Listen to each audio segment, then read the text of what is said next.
Sir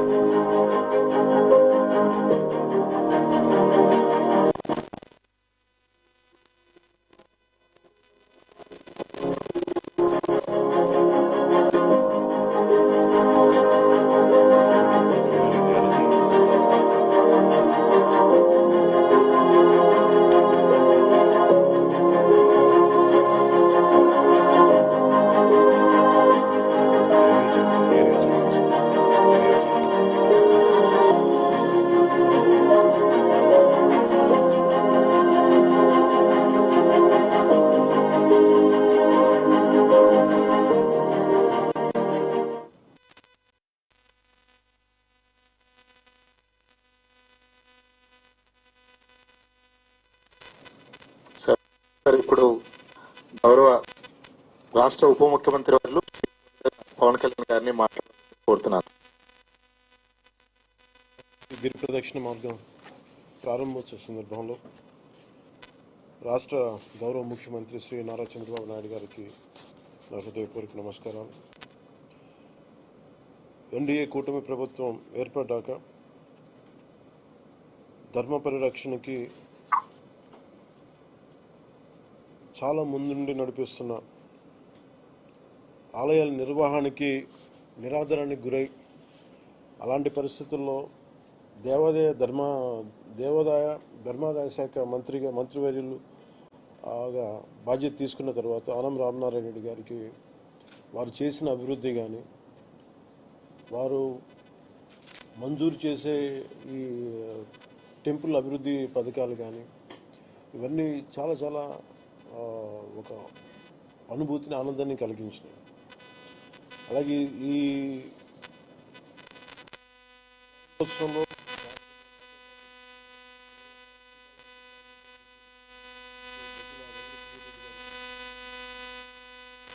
principal secretary దేవాదాయ శాఖ doctor Hari Jawahar Lal గారికి, మన తిరుపతి శాసనసభ సభ్యులు శ్రీ ఆరణి శ్రీనివాసులు గారికి, శ్రీకాళహస్తి దేవస్థానం ట్రస్ట్ బోర్డు చైర్మన్ శ్రీ కొట్టే సాయి గారికి, డాక్టర్ పసుపులేటి హరిప్రసాద్ గారికి, బీజేపీ రాష్ట్ర ఉపాధ్యక్షులు కోలానంద్ గారికి, కలెక్టర్ శ్రీ వెంకటేశ్వర గారికి, conservator of forest Shri Selvam గారికి, జిల్లా ఫారెస్ట్ ఆఫీసర్ శ్రీ సాయిబాబా గారికి, ఈవో శ్రీకాళహస్తి దేవస్థానం శ్రీ బాపిరెడ్డి గారికి, ఈ కార్యక్రమానికి విచ్చేసిన శ్రీకాళహస్తి దేవస్థానం ట్రస్ట్ బోర్డు సభ్యులకు, ప్రజాప్రతినిధులకు, మీడియా మిత్రులకు, భక్తులకు, అలాగే మీడియా మాధ్యమాల ద్వారా వీక్షిస్తున్న ప్రజలందరికీ పేరు పేరున ఈ శివరాత్రి ఈ సందర్భంగా అందరికీ నా హృదయపూర్వక నమస్కారం.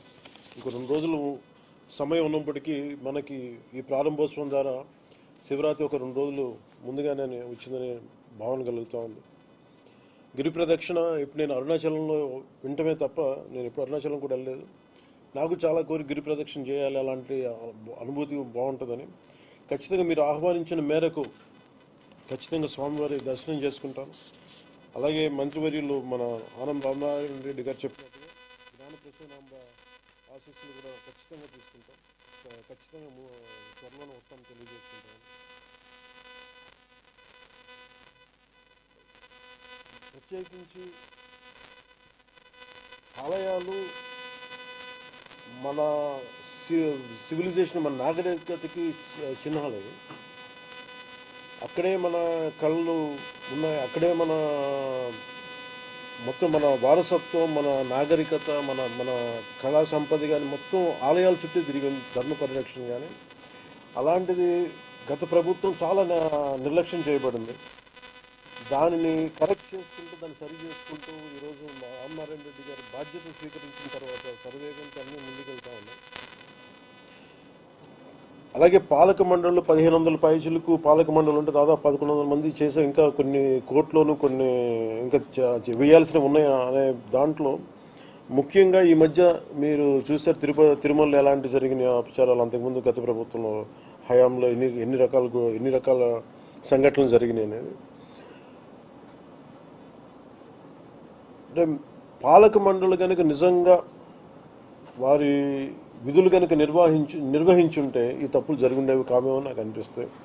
సో భవిష్యత్తులో వాళ్ళు చేసిన ఆ తప్పిదాలు కానీ ఆ అపచారాలు కానీ మనం చేయకుండా ఉండాలి. మనకి ఆ సర్వేశ్వరుడి ఆశీస్సులు మనకు బలంగా ఉండాలంటే మనం పాలిటిక్స్ అసైడ్ లేదంటే ఎటువంటి విషయాలకి తావి ఇవ్వకుండా నిజంగా మనం ఆ పరమేశ్వరుడు మనం రక్షిస్తాడు కాబట్టి ఆయన కృతజ్ఞతాపూర్వకంగా మనం అపచారాలు జరగకుండా చూసుకోవాలి. పాలక మండలి బాధ్యతను మనస్ఫూర్తిగా మీ అందరికీ ఒక విన్నపంతో తెలియజేసుకుంటున్నాను.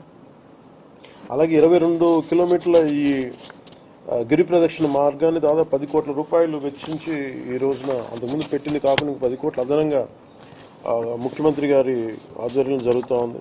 అలాగే దీన్ని మొత్తం రెండు వైపు భవిష్యత్తులో బాగా చక్కగా మన పచ్చదనం ఉండేలాగా మొక్కలు నాటే కార్యక్రమాన్ని కూడా శివరాత్రి బ్రహ్మోత్సవాల అనంతరం శ్రీకారం చుట్టబోతున్నాం. శ్రీకాళహస్తి గిరి ప్రదక్షిణ ద్వారా ప్రతి భక్తురాలికి కైలాసగిరి ప్రదక్షిణ చేసిన పుణ్యఫలం దక్కాలని మనస్ఫూర్తిగా ఈ సందర్భంగా నేను కోరుకుంటున్నాను. గౌరవ ప్రధానమంత్రి శ్రీ నరేంద్ర మోదీ గారి మార్గనిర్దేశకత్వంలో చంద్రబాబు నాయుడు గారి నాయకత్వంలో కూటమి ప్రభుత్వం అధికారం చేపట్టిన నాటి నుంచి ప్రతి అడుగులో కూడా మన ధర్మ పరిరక్షణకి కృషి చేస్తూ ఆలయాలకు వెళ్ళే రోడ్లను అభివృద్ధి చేస్తాం. ఇందాక మనం రామనారాయణ రెడ్డి గారు చెప్పినట్టుగా అసలు ఏజెన్సీ ప్రాంతాల్లో కూడా భక్తులు కోరుకుంటే అక్కడ ఆలయాలు నిర్మించాలని చాలా చాలా గొప్ప సంకల్పం అది. దాన్ని ముందుకు తీసుకెళ్తున్నందుకు మనస్ఫూర్తిగా మనసావాచ వారికి నేను కృతజ్ఞతలు తెలియజేసుకుంటా ఉన్నాను. అలాగే చాలా సందర్భాల్లో కొన్ని గుళ్ళకి నేను ప్రత్యేకించి వారికి దృష్టికి తీసుకొచ్చినప్పుడు, ఉదాహరణకు ఐఎస్ జగన్నాథపురం లక్ష్మీనరసింహస్వామి వారి క్షేత్రానికి కొండపైకి వెళ్ళారు ఘాట్ రోడ్డుకి 3,70,00,000 వ్యయంతో నిర్మిస్తున్నాం. వారి సహకారం మర్చిపోలేదు.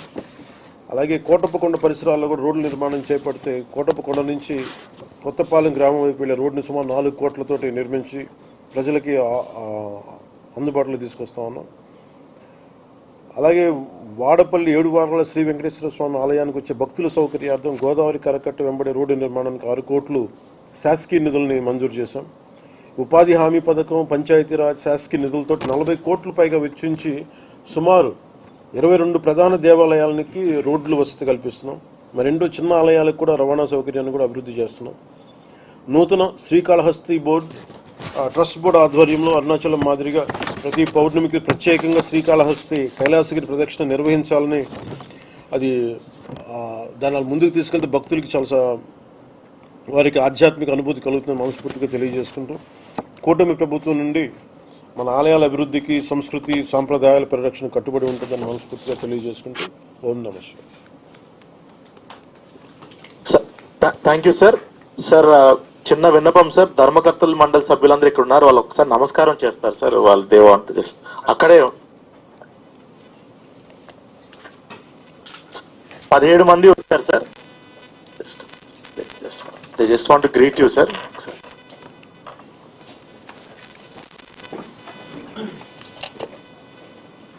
ట్రస్ట్ బోర్డు సభ్యులందరికీ, మీ 17 మందికి నా హృదయపూర్వక పేరు పేరున ప్రతి ఒక్కరికి ఎమ్మెల్యే గారి తరఫున, దేవాదాయ శాఖ మంత్రివర్యుల తరఫున, రాష్ట్ర ప్రభుత్వం తరఫున, గౌరవ ముఖ్యమంత్రి గారి తరఫున మీ అందరికీ పేరు పేరున నా హృదయపూర్వక నమస్కారం. ధన్యవాదాలు సార్. ఓం నమః శివాయ.